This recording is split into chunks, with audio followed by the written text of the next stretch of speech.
Hi guys, today we are going to talk about OTAs, so about the possibility to update the cars and the way that XPENG is doing them, and I will give you my opinion on if there was a different way to do that, and if that, in my opinion, of course, would benefit ourselves, so the users, the owners, and also the XPENG.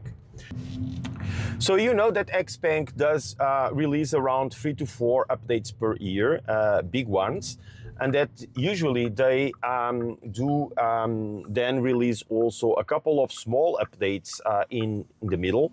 And I do believe that it works, but there was something that was changed since the last update, and I think that this change did create some difference on the way people are reacting to the updates, and let me explain why. So until the 5.8 version, we were getting updates on the app. So everybody that was an XPENG user had the app, was getting an event on the app, and that event was just announcing that there was a software coming and people were able to sign in to be a beta user of that software.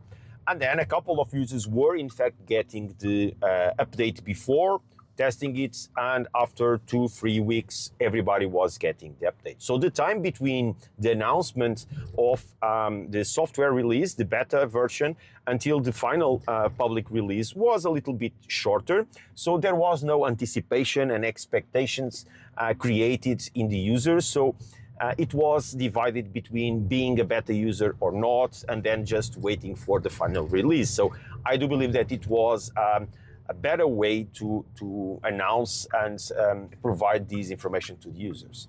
On the 5.8 version, that I believe it was something that went wrong with XPENG in the way they were handling the update itself, because guys, we are in a connected world, so everybody knows someone that is more interested and getting more feedback from user groups like Facebook, Instagram, Discord, Internet, YouTube, whatever.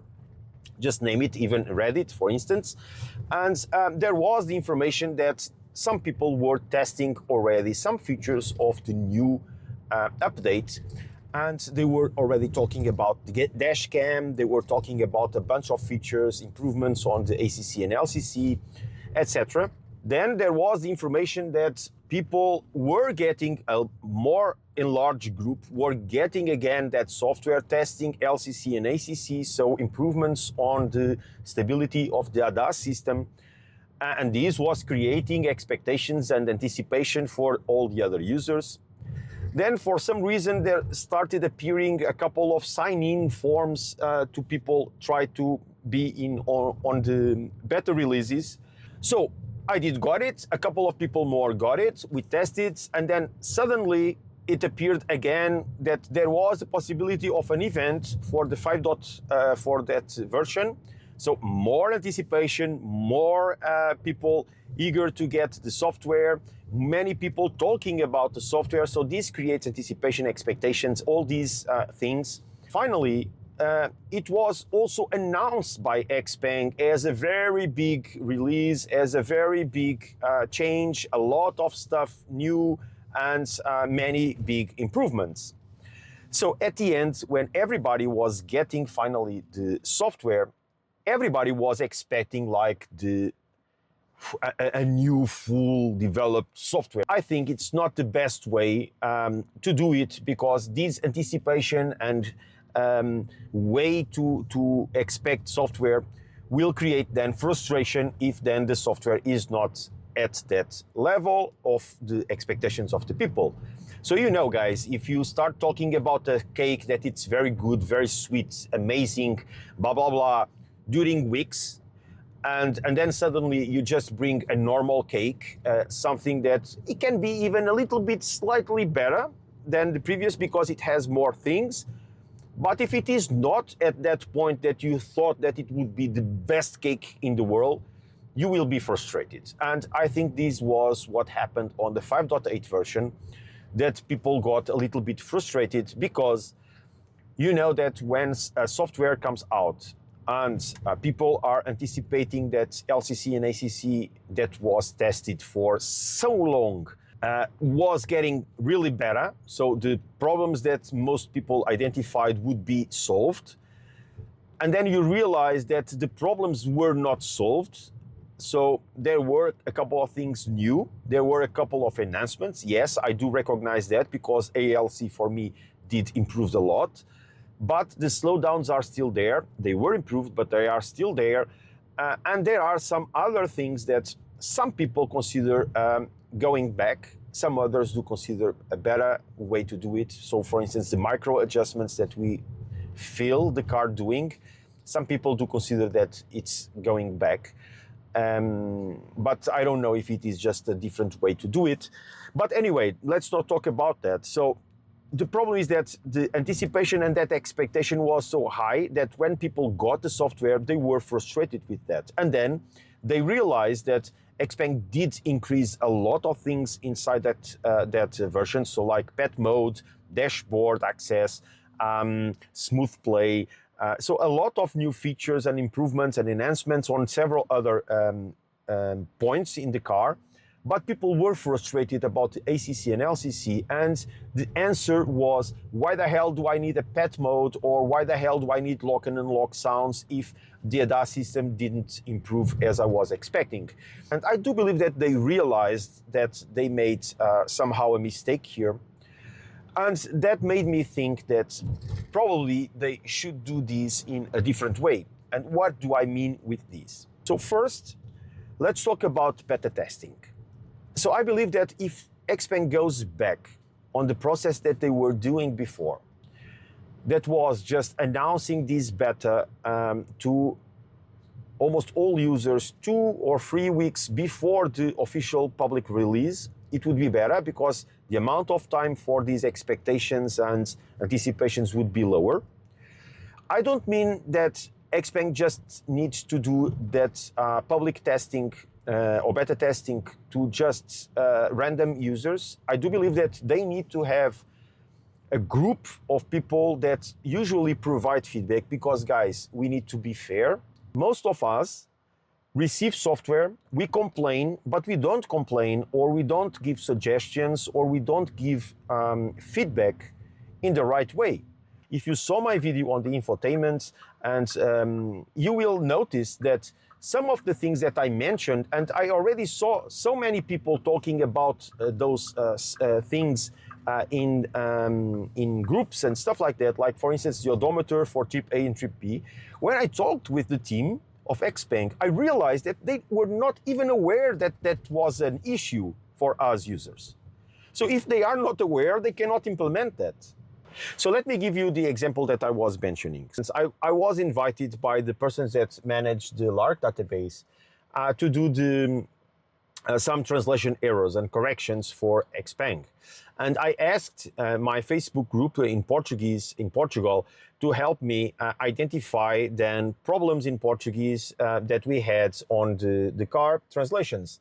And I asked them, there were people already complaining about some errors in translation, so I asked them that we had this opportunity to start identifying the translations errors and correcting these. And imagine what? No one provided a single feedback. So you can understand that in this way, it's very difficult because people do complain, but people do not they are not used to help, okay? And as they are not used to help, what happens is that things are not going to be fixed. So this is why I believe that XPENG does need to have a closed group that they know that will provide feedback when they are testing the beta release, because I believe that people that sign in for the events will then, some of them will get the beta release and will not provide a single instance of feedback, if positive or negative, to XPENG at the end, and then it's not useful. There are two ways to do this. If they manage to identify specific users, let's call it power users or support users, from different countries in Europe, from different regions that do drive differently. So XPENG, don't do it with only a specific set of persons in a specific country, because again, in Europe, we drive differently. We expect different things from the car, from Portugal to Italy, from Norway to Sweden. This is really important, XPENG. Choose a couple of users per country, per specific area in Europe, so that you can then have proper feedback across Europe, okay? You just use those guys, make them sign an NDA, make them not disclose any single information about the beta testing, just get the support from them, release the software, get the support, and then when you find out that it's good enough to release the software to the main public.